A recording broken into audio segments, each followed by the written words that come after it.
What's up? It's your girl, Chris Kalen. Welcome back to the Princess Diaries. Today's guest is a community builder, storyteller, and a James Beard Award winner who proves that food is never just food. KJ Kearney is the host of PBS Digital Studios, Citizen, Better, and the founder of Black Food Fridays, the social media advocacy movement encouraging people to support Black-owned restaurants every Friday. A community organizer with Charleston Promise Neighborhood, KJ works as the intersection of food, politics, and culture. From drafting Charleston's Red Rice Day proclamation to launching his Substack, Who Made the Potato Salad, which is one of my favorite Substacks, I must say.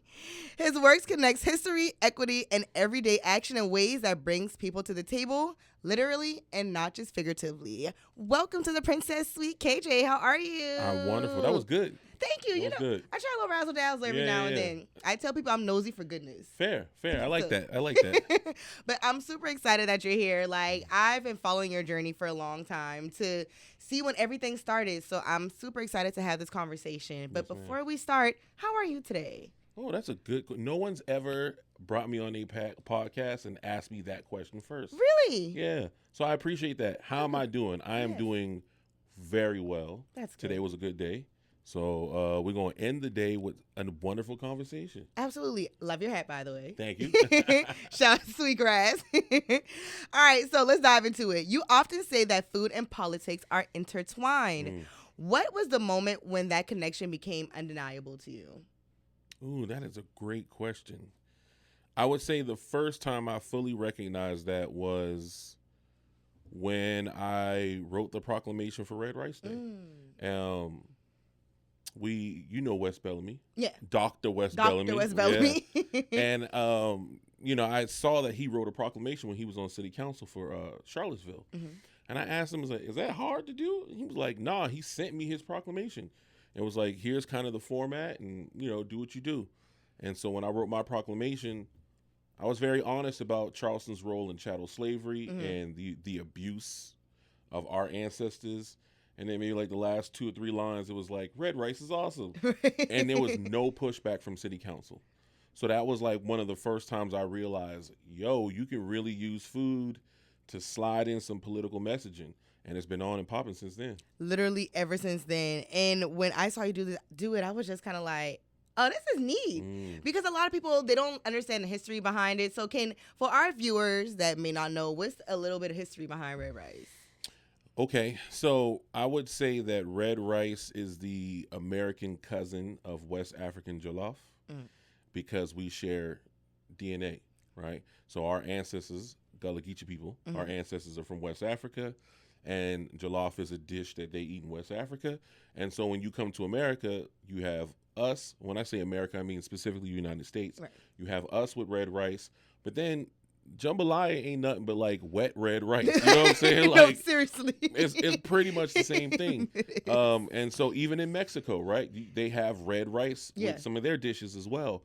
So it traveled from West Africa. We just have done a very good job of holding on to that one piece of culinary history. Absolutely. And I just love the history behind it. All right. So Black Food Fridays started as a social media initiative. Did you envision it ever becoming a James Beard Award-winning movement? No. To answer your question, no. I did not see it becoming a James Beard anything because, to be frank, I didn't know James Beard existed before I started Black Food Fridays. I did not do this for awards. Right. I did it because I saw a need in the market. And I didn't know if COVID was going to last 2 weeks, 2 months. But whatever it was going to be, I was like, let me help Black people out in whatever ways I can. And so for it to have opened up doors of James Beard and Emmy nominations and Telly Awards and all this other cool stuff, I'd be lying if I told you that I planned or envisioned that, because a lot of the stuff that's happened to me, I didn't even know existed. Right. And I feel like when you're just doing things from an authentic space and you're growing it from an authentic space, things like that happen because people genuinely care about your opinion and what you're doing. So like, for those who may not know, what is James Beard? What is the distinction? Ooh, good. What I tell people is the James Beard Award is the Grammy Awards for food. Okay. And so it's mostly known for chefs, restaurants, restaurant groups. But a couple years ago, they started opening up to the media world. So you have cookbook authors, you have television hosts, and social media influencers who are now eligible to win this prestigious award. So I've only been doing Black Food Fridays at that point for 4 years, and I've been nominated twice. And so that fourth year is when I won and learned that it was a big deal, but I didn't realize how big a deal it was until after I won. Right. Yeah. So, like, knowing that and you got the award, so, like, what do you think are the characteristics or that you need to be a food critic? Okay. So this is KJ talking now, all right? This is me. My opinion is that the internet is a beautiful thing. Mm-hmm. Let me start off with that. And I do think that if it wasn't for the low barrier of entry, I wouldn't have been in the game, right? Right. I didn't come from a culinary background. I didn't go to culinary arts school. My parents aren't chefs or restaurant owners. This was just a passion that I had to combine my love of food and Black people and put it in one thing. So I'm grateful for the opportunity that it presented. But I think I can answer it best by telling you a little bit of a story that this woman named Toni Tipton Martin, as a Black woman, food journalist, she'd been doing this for a very long time. And when we met in person the first time, I didn't know she knew who I was because, in my mind, she like up here. Right. And she was like, I know who you are, and I'm not going to lie, I didn't like you or your type. And I'm like, all right. Great first impression. Yeah. But she was like, it's because the internet has reduced the amount of rigor that people put into this work. Yeah. So for her, she remembers before the internet, when she wanted to write about Gullah Geechee people, she had to catch a plane and drive to Johns Island and knock on random people's doors and hope that some Black woman would want to talk to her about red rice. Right. Now, everything's at your fingertips. Yeah. So to answer your question, I think a critic needs to be someone that has some rigor to their work. Mm-hmm. I think anybody can have a food opinion. Mm-hmm. I think anybody can have a palate, right? We all have palates. Right. We all have different tastes. But if you're going to critique a business, if you're going to critique a dish, then you should have some knowledge, whether it be institutional or otherwise, right, on like what are the tenets of that dish? What are the pillars of that dish? What are the spices that are supposed to be here? What's the temperature it's supposed to be at? Even if you don't know every single thing, if you don't know anything, I think it's hard for you to call yourself a critic. Let me rephrase that. I think it should be hard for you to call yourself a critic. But like I said, that low area, that barrier of entry, just let people call themselves whatever they want to call themselves. Listen, I watch enough Is This Cake for them to bring me on Netflix, and I think I can do it. That's real. Real. I'm a self-proclaimed Is a Cake tester outer. Fair. But yeah, no, I agree. And from the outside looking in, because like granted, I'm not in the culinary arts world, but just when I occasionally go by, I'll make a reel every once in a while. But it's just like I feel like when you are calling yourself a critic, it has to be some type of credibility, real credibility behind it to me. And like you said, when I think about like Gordon Ramsay, when he goes and there's like his kitchen takeover, this is you have experience, not only education, but real life experience behind what you're doing. So, and let me be clear, when I say rigor, that rigor does not have to come through somebody's school. Right. You know what I mean? Education comes in a variety of ways. How you get your 10,000 hours. Correct, right? So even for me, my credibility in this space did not come because I studied food history or because I went to culinary arts school. It's because I dedicated myself to learning and reading and asking people questions and going to events, shaking hands, kissing babies, like getting as much real world information as I could, so that when I spoke on something, I could speak from some kind of place of authority. Yeah. And that's what I mean. Like, if you don't want to go to school, fine. Right. But you better put the work in somehow. And be knowledgeable about what you're talking about. Absolutely. All right, so how do you balance celebrating Black culture through food while also addressing historical traumas that are connected to the history? I don't really address a lot of historical trauma, to be frank. True. I don't want to spend a whole lot of my time talking about how much white people suck. Right. You know what I mean? Like, we know what they have done. They know what they have done. I'd rather spend my energy uplifting a business or a chef or a cuisine that maybe people don't know about versus just going on the internet and beating people over the head with the same information, because it's 2026. Right. And at this point, if you have to learn about disenfranchisement, food deserts, fine, everybody get in where they fit in, but I'm not going to spend all my time woe is me and whatever the case may be. I want to uplift my people and if anything, like push us towards a future where we are innovating and being like really adopting the spirit of innovation, because a lot of times I see we want things to kind of stay the same. Yeah. And there is something to be said about preservation. Yeah. But there's also something to be said about like getting off your ass and trying something new. Yeah. Because what is tradition to us today was an innovation to somebody 100 years ago, 1,000 years ago. Somebody had to start it before it could become a thing that everybody does. Yeah. So that's kind of my mind frame on that. I agree. So you ran a couple years ago. 10 years ago now. Oh, yeah, exactly. I was going to say a couple. Oh, my gosh. I don't want to feel that old. Time flies. Yeah. All right. So 10 years ago, you ran for the State House, and you said losing was a blessing in disguise. So how did that prepare you for what you're doing now? Running for office was one of the hardest things I've ever done in my life. Really? Because you are constantly begging for other people's approval. Yeah. And I'm not that kind of dude. When you think about it, like, yeah. Yeah, like you, please vote for me, please vote for me, please vote for me. You have to convince people that you know what you're doing. Right. You got to convince people that you have their best interests in heart. I'm not really good at that because I just really believe in myself. So I kind of walk around with the spirit of, I know what I'm doing, even if I don't know what I'm doing, right. you know? But when you're running for office, But Nico, can you please? Because you need to move. That's all right. That's all right, Mars. That was real. That happened. That was real, y'all. Don't take that out. Like, keep that in, dog. Like, because you're doing too much. It's all good. He'll be fine. Dogs Okay. are like puppies, man. I mean, dogs are like puppies. Dogs are like children. They you know? are. Oh, my God. That's why I don't have either. Zero. Listen. So 10 years ago, you ran for the State House, and later you said that losing was a blessing in disguise. So how did that loss prepare you for everything that you're doing right now?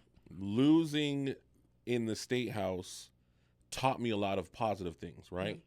One of the things that it taught me was that everybody wants to be heard. Everybody wants to be heard. I remember the last week of the campaign, I told my campaign manager that I'm going to lose, Donald Trump is going to win, and we need to create a plan. Because I was out here knocking on doors. I was trying to go to Republican meetings or bars where Republicans hang out, and I would buy people beer and be like, yo, I'm running for office. Can I ask you some questions? Right. I remember this old white woman looked me in my eye and said, I thought all Democrats were spineless bitches. The fact that you came in this bar and you talked to me, I respect that. I'm not voting for you, but I respect that. And so that prepared me for my eventual career, which I would then leave education and go into community organizing. Right. So I got my first job as a community organizer after running a good race. But that level of on the ground, talking to people that you don't know, that don't know you, who have a different opinion than you, that was really a life-changing experience, not just for Black Food Fridays, but for me as a person. Right. I realized that everyone has a story and everybody wants to feel heard. And if you do a good job of making people feel heard, they'll rock with you. No matter how crazy you are, if they be like, he has my best interest in heart, they'll rock with you. Dang, that's crazy. I'm like, oh, give me my beer back. Like, no beer for you. No beer for you. All right. Through Citizen Better, you focus on civic engagement. So what does being a better citizen actually mean? Ooh, that is a loaded question, bruh. Okay, a loaded baked potato. A loaded baked potato. So I will say for me, being a better person is being a person who is aware, right? And aware means of your strengths. It means being aware of your weaknesses. There was an organizer a long time ago. His name was Saul Alinsky, and he said the only way to change the world is to accept the world for what it is. You cannot change the world. If you think the world is perfect as is, there's nothing for you to fix. So you're not going to fight to change the world. You're not going to fight to improve systems. So for me, just in the simplest form, I would say being a better person is someone who's aware and willing to be challenged and willing to have their mind changed and expanded, because we can always learn and we can always do better. And if you're not trying to do better or even willing to be taught something new so you can be a better person or be better for your community, right, then that is the antithesis of being a good person. I kind of feel like that goes when people are like, I don't see color. I need you to. That's a lie. You're like, You do see color. I need you to. So you saying that is the problem. Yo, you know the River Dogs general manager, his name is Dave. Shout out to Dave. Dave and I were on the same, we was in this thing called Furman University has this thing called Diversity Leadership Institute. And Dave was in my cohort, like in my little group. And we were having a conversation. Dave said, yeah, KJ, I was brought up not to see race. And I said, Dave, that is disrespectful to your baseball players. Yeah. He said, what you mean? Because if you don't see race, then you don't see the difference between a Venezuelan and a Puerto Rican and a Colombian and a Mexican. They may all be Spanish speakers or Latin or however you want to, but they are different. They have different cares, different concerns. And so to not see color is to not see them fully. Yes. And he was like, damn, I never thought of it that way. Because no one ever told him to think about it another way. Yeah. And that's just the thing. When you said that, so I used to work for River Dog community and community relations. And this is something I said I was going to take to my grave and I was never going to tell Exclusive. anybody. So I feel like this was not a part of the job description. And I'm bringing it up because it's Black History Month. Do you know that I had to put on the mascot uniform? Oh, man, I thought you were going to say something bad. Oh, that's not bad. Kids love Charlie. I don't care. I literally thought about staph infection. Like, I would be fully clothed in there about to die. Like, I was wearing masks before COVID was a thing. Fair. Those suits is probably nasty. They didn't wash it. They sprayed it with, like, vodka, like some concoction they made. It was not even no Lysol. No, it was like, because certain things you could put on the suit. So, yeah, I said I was going to take that to my grave, but. Sorry. Yeah, now that's here. That's gross. I just want to be honest. That's nasty. Dave, you might do, but you need to get them suits washed, bro. Right. That's nasty. Vodka? Nah, bro. It was like vodka, lavender, some type of concoction that they mixed. It was gross. Find a dry cleaner. It was so disgusting. Okay, we're gonna shift gears quickly. That was traumatic for you, dog. I had to go. Yeah. For Princess of Charleston? What? Like, okay, you're laughing too hard now. Well, I mean, because like I never thought of him from that perspective. You know what I mean? Like, no, it was. Yeah, that's wild. They literally had people who did that, and it's like when they didn't show up. Why am I volunteered as tribute to do this? You can fit in the suit. Like, I don't care. They're not gonna put me in that suit. I can't fit in that suit. So that's the plus size of being plus size, baby. Oh my gosh. Yeah, no. The words 0 out of 10 would not recommend. All right, so your Substack. I love your Substack. I love getting the emails. I love reading it. Thank you. So it's called Who Made the Potato Salad, which is such a layered title, I feel like. But what does that question represent to you beyond the cookout joke? What it represents to me is essentially a dog whistle, right? Most of the time when we use that phrase dog whistle, it's in something negative, you know? But it's also something to let other people know that we are a part of the same culture without having to say we are a part of the same culture. So for me, it's just a silent but loud way to let people know that if you're into a certain group of things as it relates to food, this is probably going to be the podcast for you. Not yet. This will probably be the newsletter for you. Right. Yeah. So, like, what made you? Because I know you had your Black Food Friday, so you just wanted another way to communicate with your. No, we about to talk business. What I wanted was an opportunity to own my followers. Yes. Instagram don't belong to me. No. Facebook don't belong to me. I got 218,000 followers, which to some people is a lot. To some people, it ain't shit. Right. But I don't own those followers. Facebook, Meta, they own all that data. Right. So on the newsletter, even though my newsletter is, much smaller in comparison, I have like 13,000 subscribers, I can reach out to them anytime I want. And as I grow in business and learn how to go from just a content creator to someone who uses content to running an actual business, I want to own as much of my ecosystem as I can. And so a newsletter allows me the opportunity to, one, say what I want to say without worrying about getting banned or something like that. Right. But then also, I own those email addresses. So if I ever want to leave Substack, I can just download all them email addresses and go to a new client and keep it moving, you know? And what was that learning curve like? Because I know a lot of people, once they get all their content, they go viral. A lot of people don't know what to do once they go viral. Shit, I didn't know what to do when I went viral. The first time I went viral, my phone was hot, bro. Like, it was just boom, boom, boom. But no one tells you what to do. So, right. You know, I'm telling y'all now, okay? Own your own newsletter. If you don't do nothing else, go own a newsletter so that when you go viral, you can push people to a platform that you actually own. Yeah. That is the biggest thing. How to make money off it, there's a million ways to make money off it. But if you don't own the way to contact your own people, and you ain't never gonna make no money on it. I tell people, emails are everything. It's everything. Emails are golden. Like, Absolutely. I want your email. Like, yeah, no, for real. Even more than phone numbers. Like, Yeah. phone numbers are great, but people switch numbers all the time now. You're gonna keep that email. I have email from high school that I literally deleted 2 email addresses last night watching the Super Bowl because they were just sitting. Like, I'm not using them. Yeah. So I got rid of Agreed. them. But yeah, most people don't do that. Yeah. That's neat. So for someone who wants to build a community in their own city, where should they start? In any genre or whatever, just building community. Community is a verb. I literally just had this conversation with someone. I was like, I feel like a lot of times we want community, but we don't want to be villagers in other people's community. Come on, somebody. We just want people to show up for us. The example that I like to use is Atlanta as a city, right? It's cool because we can go to a Falcons game, or we can go to a strip club, we can get lemon pepper wings. There's a whole culture in Atlanta. But one day, 80 years ago, somebody had to say, I'm going to build what I want right here, right now. They didn't go to New York City. They didn't go to D.C. They stayed right there in Atlanta, and they built what they wanted to see. And what the internet does is it shows us so many communities out there.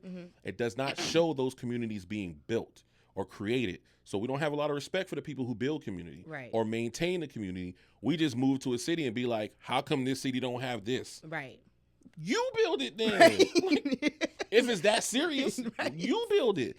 But most of us don't have the skill set. No one taught us how to build community. Right. So, you know, I'm saying this with grace, right? But also, you got to do some work. So if you want community, number one, you got to look inside yourself. Remember I talked about being aware? Yeah. You got to look inside yourself and be like, do I really want community? And if you do, then either you need to do the research to find out who is already doing the thing you want to do and join their thing. Because the cost of building community is high. Yes. So I would advise you to go join somebody else's community. And if that don't work, then build something. Yeah. Or try to build something anyway. Immediately when you said Atlanta, in my mind, Atlanta is Gotham City. I will never forgive Atlanta for busting my windows.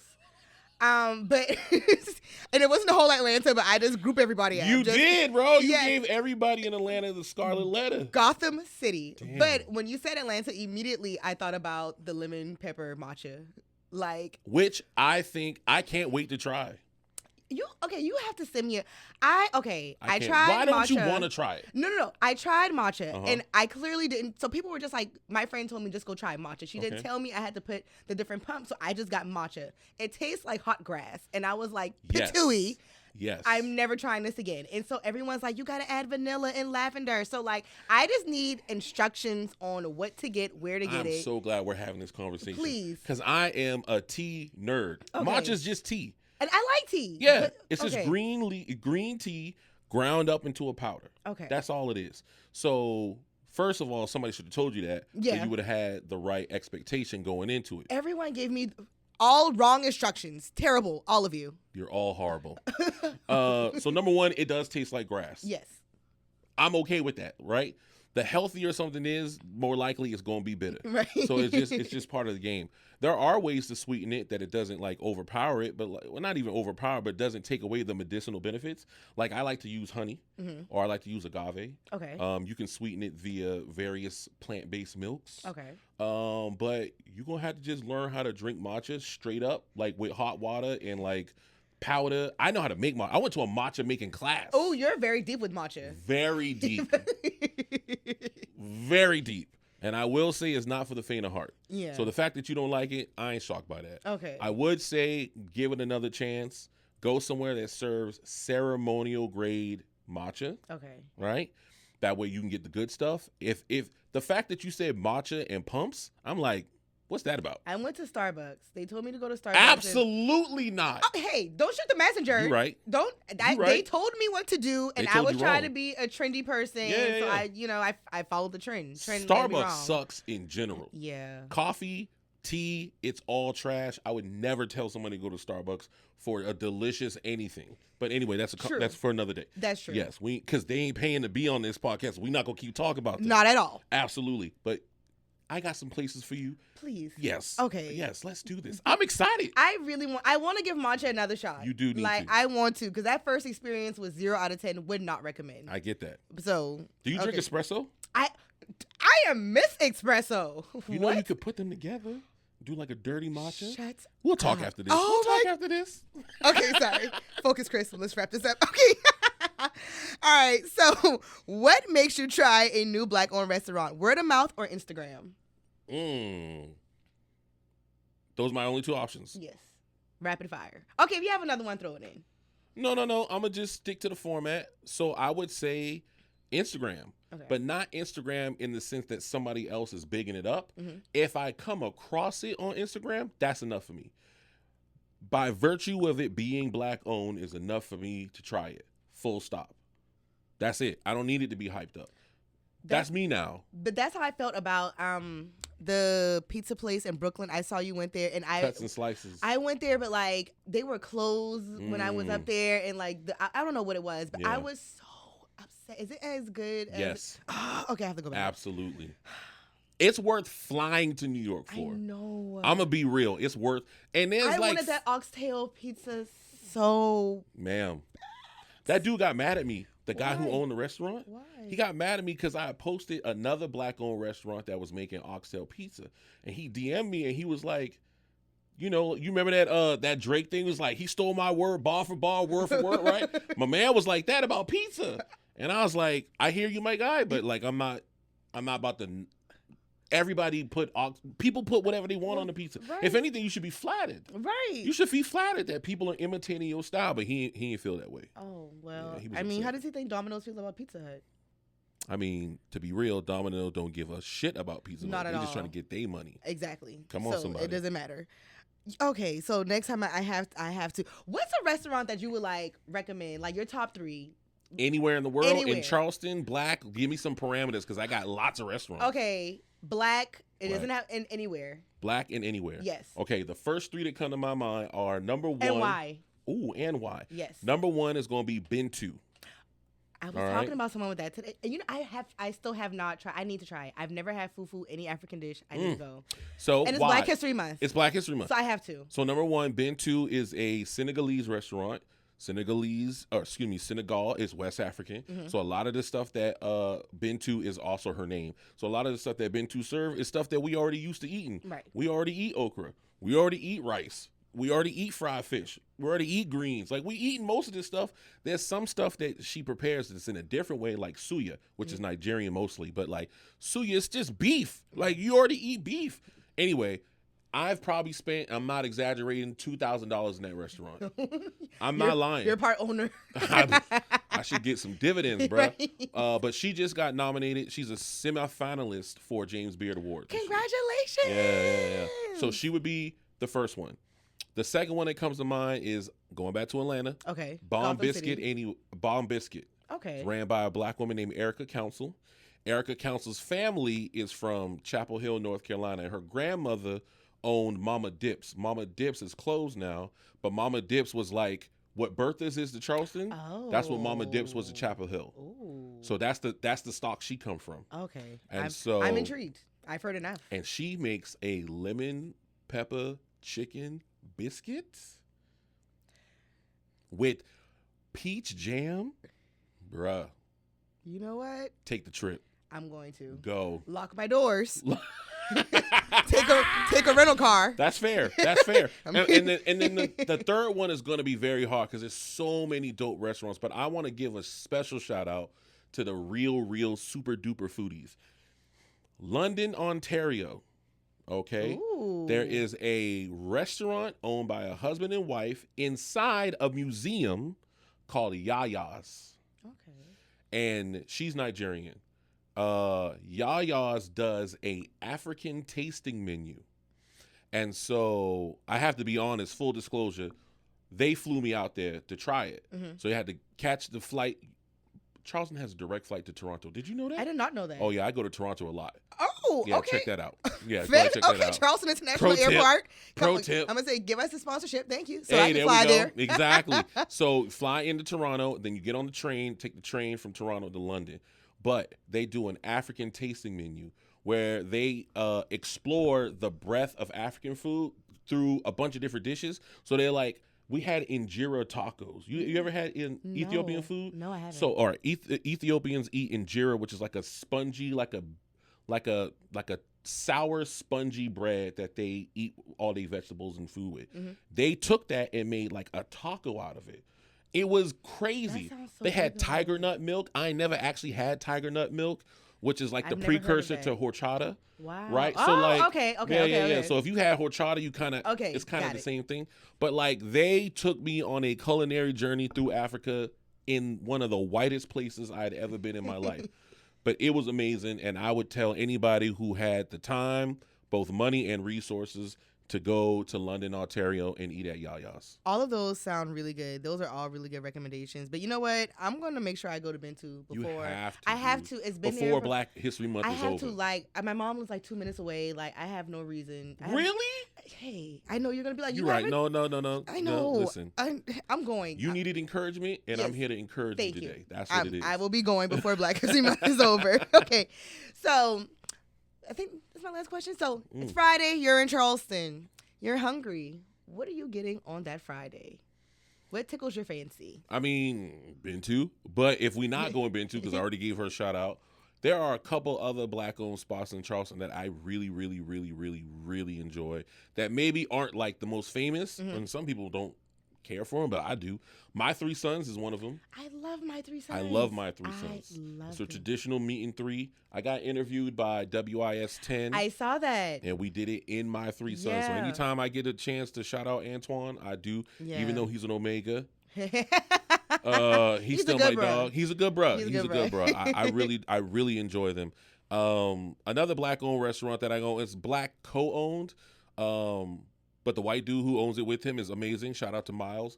Femi at you ever been to Tootie's, the pizza place? They own a pizza place next to the wine shop. I heard about that. So I've been to the wine shop, but I have not. Well, when I left the wine shop, I found out the pizza place was Black owned. So I was like, oh, I have to go try this. So the people who own Graft own Tootie's. And that's when I found it out. I was like, so I have to go And check it out. Tootie's is one of the only pizza places in Charleston that has gluten-free crusts. Oh. So if you are a gluten-free or you have gluten sensitivity, then you might want to try Tootie's. Oh, that's neat. Yeah, and the pizza is I heard it was really amazing. good. Yeah. It is so good. And then last but not least, because I got to keep it to 3, shout out to Denitra and Swank Desserts in Summerville, South Carolina. Listen, the lines out the door, the famous banana pudding. Well deserved. I was buying food from her when she was operating out of like a ghost kitchen. Yeah. And was just selling it like hand to hand like that way before she opened the spot.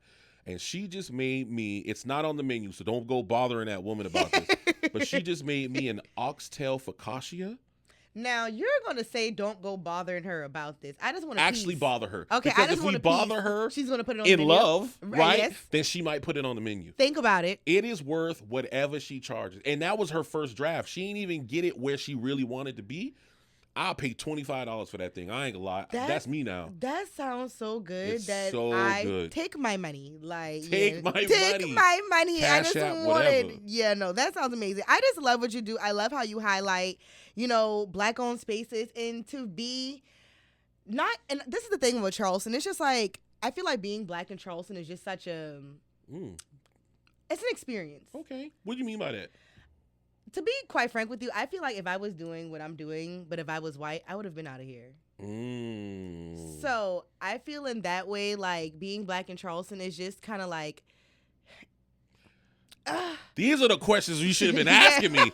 I want to talk about stuff like this. That's amazing. I'm going to let you finish, but that's amazing. Yeah, I just feel like, granted, I know what I'm doing is great, but I also feel like there are some mediocre white women who can barely do what I'm doing that are just they're everywhere, which, Mm-hmm. no shade to them, but it just goes back to, like, I feel like as a black woman, they say twice as hard, but I feel like 4 times as hard.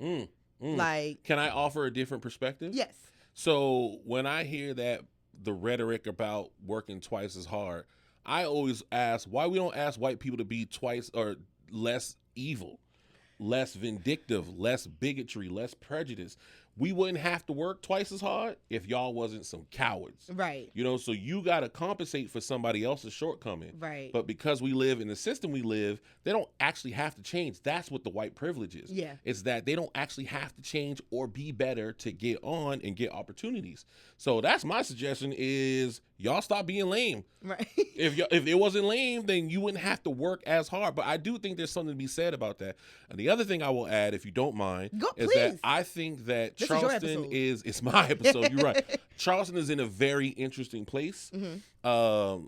I'm 42 years old. And so the Charleston that I grew up in was very black. And in my lifetime, we've seen it go from one of the blackest cities in South Carolina to one of the whitest cities in South Carolina. Mount Pleasant, when I was a child, was 94% black. It is like 8% black now. You cannot find the black people in Mount Pleasant. But I don't blame white people because Charleston is fucking awesome. Yeah. You know what I mean? It We is. got an international airport. For a town this small, we got an international airport with direct flights to D.C., New York, Toronto, all kind of places. We got James Beard restaurants. We got Michelin well, now we got Michelin in the South, but we got Michelin rated restaurants. Mm-hmm. We have 2 rivers. We have an ocean. We have island. We have hunting. It don't snow. Yeah. Like relative to other cities, housing is affordable. Now, right. Not for people who are from here, right. But if you're from New York City, this is a sweet deal. My homegirl, one of my best friends from high school, live in D.C., bro. She got like a 3-bedroom townhouse in D.C. It's worth $1.2 million. If she moved to Charleston, bro, she could buy 2 or 3 houses. Literally. She come back home. You know what I mean? Right. So, like, I get why people want to come here. My issue is with our black people. Yeah. Right? We don't have a lot of practice with foresight. Yeah. We don't have a lot of practice with planning. So white people look at Charleston and they can see 100 years in the future because they've had practice looking 100 years in the future. We don't have practice. So let's just say if you consider black people free at emancipation, fine. I'm going to say we were free voting rights. So mid-60s, 60s, 70s, 80s, 90s, 2000s, 210s, 220. We only been free for 60 years. Yeah. That's not a lot of time practicing to learn how to plan long range. And the whole time we've been free, they've been fucking with us. So like we try to survive and plan and strategize. It's a lot. It's a lot. But I'm telling my brothers and sisters now, if you do not move back to Charleston within the next 5 years, go ahead, call it Christmas, bro. It's canceled. Yeah. Like they are coming. If 42 people a day move here. Traffic starts at 2:00. The estimated, I'm on the board of the COG, Charleston, Berkeley, Dorchester Council of Governments. We had a meeting last week. They're expecting an additional 287,000 people to move to Charleston before 2040. That's another Charleston moving to Charleston. Where are they going? Berkeley County is next. Okay, well. Berkeley County is about to blow, bruh. All the building and developing that they're doing. But all the black neighborhoods that we are avoiding right now, It's Liberty Hill, go by Liberty Hill. Union Heights, Accoby, Chicora, like stop playing and following these buckra and go live around your people, because if we don't do it in 5 to 10 years, it's going to be a wrap. You know what's crazy? I remember, like, growing up, it was like, oh, I see your mama coming down Sproul Avenue. That used to be an insult. Like, that was an insult. You had to fight. Ma'am. I saw your mama coming down Sproul. And, like, now when you go down Sproul. Can I be real? Yes. One of my favorite coffee shops is on Sproul. Shout out to Profit Coffee. Them white people do it big now. I love them. They good. They good to me. And that matcha's off the chain. We gotta go get some matcha. I like Profit Coffee. But they on Sproul. Listen. Jackrabbit Philly, that dude was he was a finalist for Top Chef. He was on Sproul. Listen, Provision Kitchen. On Sproul. And it's good. It's good. Like, and that's why I tell people, I was like, that literally 20 years ago saying, I seen your mom on Sproul. Like, now if you see her, I'm a fist fight. You're getting suspended. Now it's like, was she at brunch? Bruh. Like, things have changed. The Low Country Rapid Transit is coming. It's coming. I'm on the board. They're already finished with design. Construction will start in like 2 years. Rivers Avenue is done. going to be like the mecca of the Low Country. The Macon is going to look really different. I'm trying to live in Ackaby. I want to go. To be frank, I want to live in Ackaby. But if we do not do it, hear me now. Y'all can't get mad. Just look in the camera now. You can't get mad. If you don't go buy property in the southern end of North Charleston, Liberty Hill, all the way down, don't be mad because y'all saw what happened to Johns Island. Mm-hmm. You saw what happened to James Island. Mm-hmm. You saw what happened to Mount Pleasant. Mm-hmm. North Charleston's still holding strong now. But if you want this to be, we can have political power. And, bruh, anyway, don't get me. This is my episode, but I don't want to run out. Okay. Thank you for having me. You're welcome. How can people find you, follow you, connect with you, subscribe to your Substack? I appreciate you. If you want to follow me, you can do so on Instagram. Follow me on Instagram at Black Food Fridays. I have a Twitter account. I don't use it because Elon Musk is a fucking loser. Yeah. My Substack is whomadethepotato.substack.com. You could be a free subscriber or a paid one if you rock with the work. And I'm going on tour this year. I'm going to come back and talk to you about it because we ain't signed no paperwork yet. Okay. But I'm going on tour this year. I'm really going to do a better job of combining my civic engagement background with my Black food history. So we're going on tour. Shout out to the Whitaker Group and some other people who will help me do this. So looking forward to that. That's exciting. I can't wait for you. You said it on camera, so you have to come back and say Absolutely. about it. Yes. Awesome. Well, thank you so much for being here. This was another episode of Princess Diaries. Make sure you're connecting with me, Chris Kalen, on Instagram, Facebook, the Chris Kalen on TikTok, and make sure you're connecting with Princess Diaries on YouTube, Instagram, and subscribe to us on Spotify and Apple Podcasts. And make sure you come back for another episode. Thank you, guys. Give her 5 stars. If you only give her 4 stars, I'm inclined to believe you are a hater. Hello. It's a wrap.